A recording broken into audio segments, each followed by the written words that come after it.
If you're like me and you watch TV, what do you see? Ad after ad after ad for windows.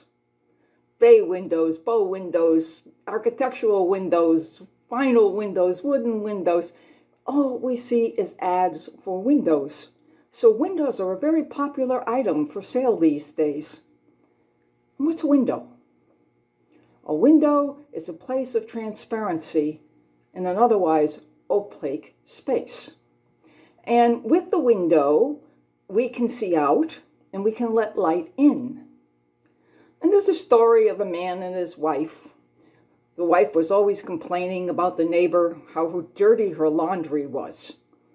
And after a number of times that the husband listened to the wife say, "Boy, that neighbor has dirty laundry," he went out and he bought some laundry detergent and gave it to the woman next door.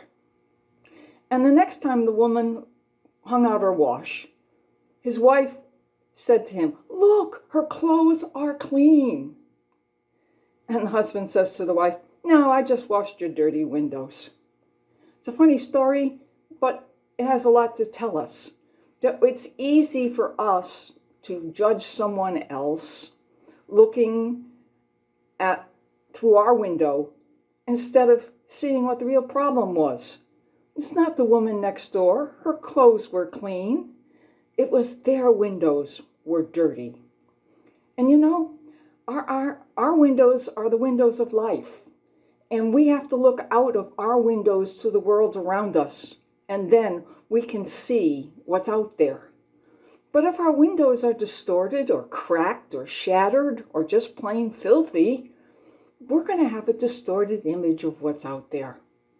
What the windows are supposed to do to us is allow us to see what's out there, the beauty, the truth, the goodness, the wonders of nature when we look out at the windows.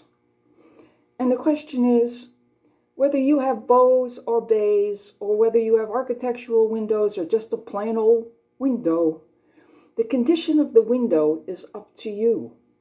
It's up to you to make sure that every once in a while you go wipe it down so that you can see more clearly. And the same thing happens in our spiritual life. With spiritual life, we have to look through the windows of our soul. And when we look through the windows of our soul, we have to see the light that is the true light. Jesus, he said, "I am the light of the world." But if the windows are dirty, the light can't come in. And the only one who can clean the windows, I'm afraid, is us. So the question is, how much of an upkeep do you do on your windows? Do you ever look at what's keeping you from a beautiful, clean, transparent view? Or are you cluttered? And are you distracted? And so you really can't see. So the question is, what do you see or want to see when you look out of that window? Well, first of all, you want to see what's true and beautiful and good. And what we look out in that window is to see the image of Jesus, who came to be those things for us. And he wants to shine through that window into your soul to give you his light, his wisdom, his knowledge, his love, his mercy, and his forgiveness. So, when you think of windows, think of your own first and go out and wipe them clean. Then you will see the light of the world.